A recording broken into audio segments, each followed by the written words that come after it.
তাহলে অষ্টম শ্রেণীর শিক্ষার্থীদের জন্য আজকের দ্বিতীয় পর্বের আরেকটা ক্লাস। এই ক্লাসটা হচ্ছে formal writing and informal writing. তো আজকে আমরা ফর্মাল রাইটিং নিয়ে আলোচনা করব। Formal writing, WRITING।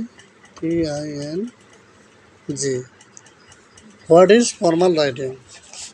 তোমরা যদি আমার খাতাটার মার্জিনটা দেখো, একটা মার্জিন দেওয়া আছে, আমরা কিন্তু কখনো মার্জিন এদিকে লিখব না।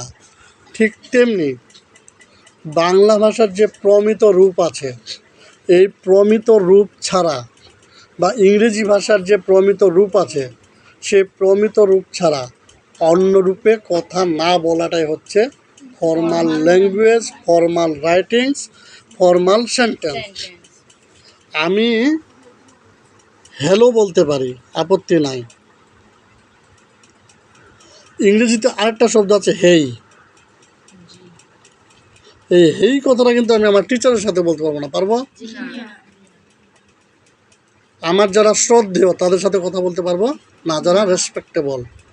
তাহলে এটা হচ্ছে ফর্মাল, এটা হচ্ছে ইনফর্মাল। ফর্মালটা মানে হচ্ছে মার্জিত,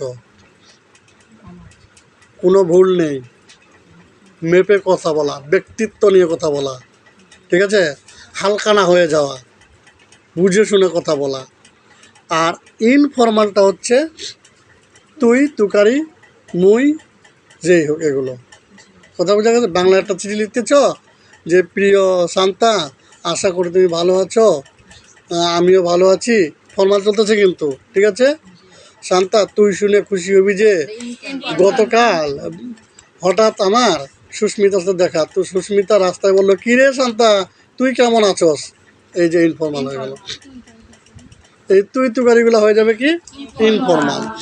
তাহলে এই ফর্মাল রাইটিংসের ইংরেজিতে, আমরা যেহেতু ইংরেজি পড়তেছি, কিছু ফিচার আছে, কিছু feature, FEATURES, features of formal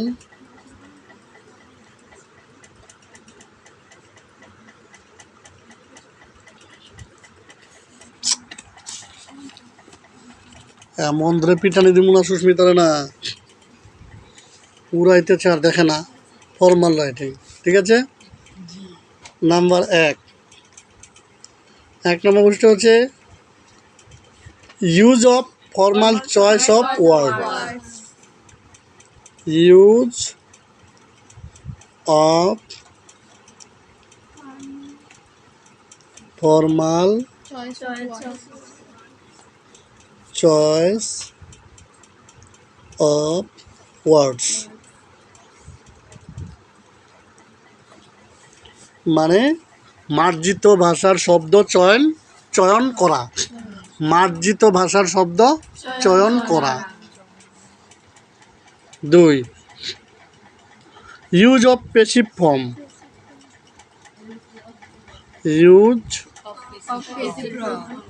form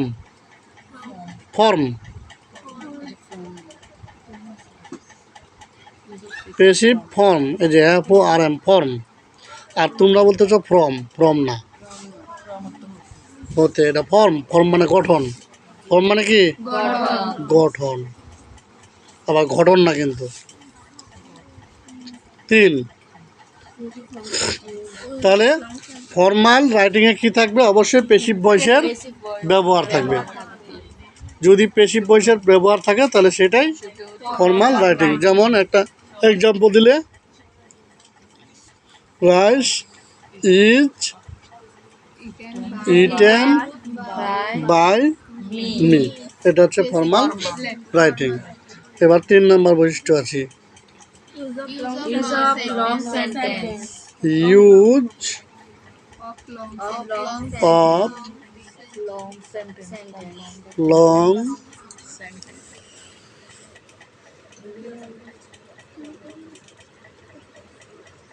sentence, না সেন্টেন্সেস, কোন সেন্টেন্সগুলো বলো তো? কম্পাউন্ড সেন্টেন্স হতে পারে, কমপ্লেক্স কম্পাউন্ড সেন্টেন্স হতে পারে, কমপ্লেক্স আবার কমপ্লেক্স সেন্টেন্স হতে পারে। ওগো স্যার, এটা তো ভুলে গেছি তাই না, একটু মনে করাই দিই। কম্পাউন্ড সেন্টেন্স যদি দুটো সিম্পল সেন্টেন্স কনজাংশন দিয়ে যুক্ত হয়, যদি দুটো সিম্পল সেন্টেন্স কনজাংশন দিয়ে যুক্ত হয় তবু তাকে কম্পাউন্ড সেন্টেন্স বলে। যেমন Maria is rich but she is unhappy. Maria is rich, Maria হয় ধনী, বাট শি ইজ আনহ্যাপি, কিন্তু সে এই যে বাট দিয়ে যুক্ত আছে এটাকে বলে কম্পাউন্ড সেন্টেন্স। এখন সিম্পল সেন্টেন্স কাকে বলে এটা পড়াতে গেলে আমার এই পড়া যাবো গা। কমপ্লেক্সটা একটু বলে নিই। যে সেন্টেন্সে একটা প্রিন্সিপাল ক্লজ থাকবে এবং একাধিক সাবঅর্ডিনেট ক্লজ থাকবে, এটাকে বলা হয় কমপ্লেক্স সেন্টেন্স। কথা বোঝা গেছে? আচ্ছা, তাহলে এখানে কি থাকবে? ইউজ অফ লং সেন্টেন্স, মানে লম্বা সেন্টেন্সের ব্যবহার থাকবে। এরপরেরটা আসবো আমরা, পাতাটা উল্টায়, পাতাটা থেকে উল্টাই দিব না জানি। 4 number literal, LITE, literal language, language and academic vocabulary cohesive academic vocabulary cohesive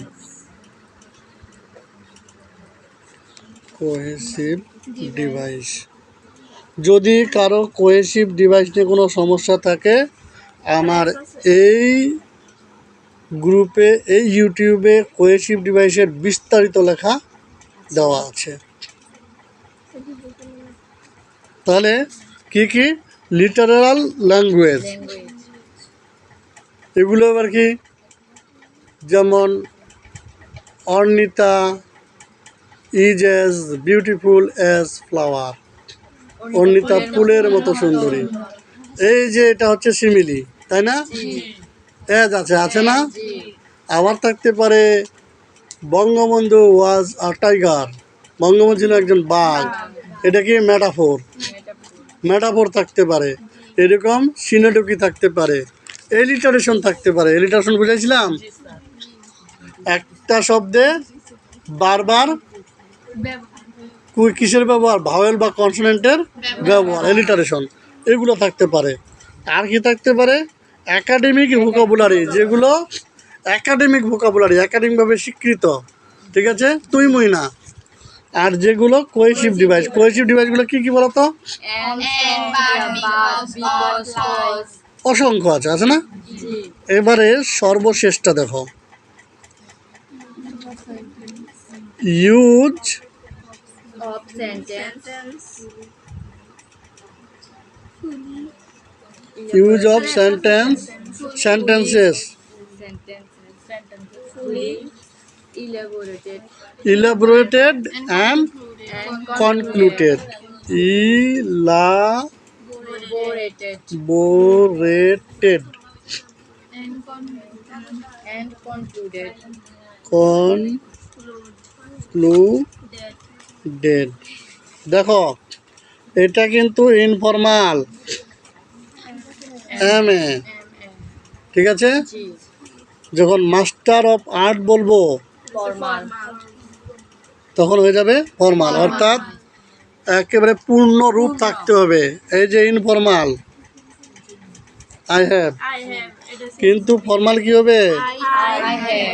I have, এটা ফর্মাল, একবারে পূর্ণ ইলাবোরেটেড থাকবে, ঠিক আছে? তাহলে আমরা যদি এখন বলি, জোরে জোরে বলবো একটু একটু করে, ফর্মাল রাইটিংয়ের যে ক্যারেক্টারিস্টিক্স বা ফিচার এক নাম্বারটা কি বলো তো?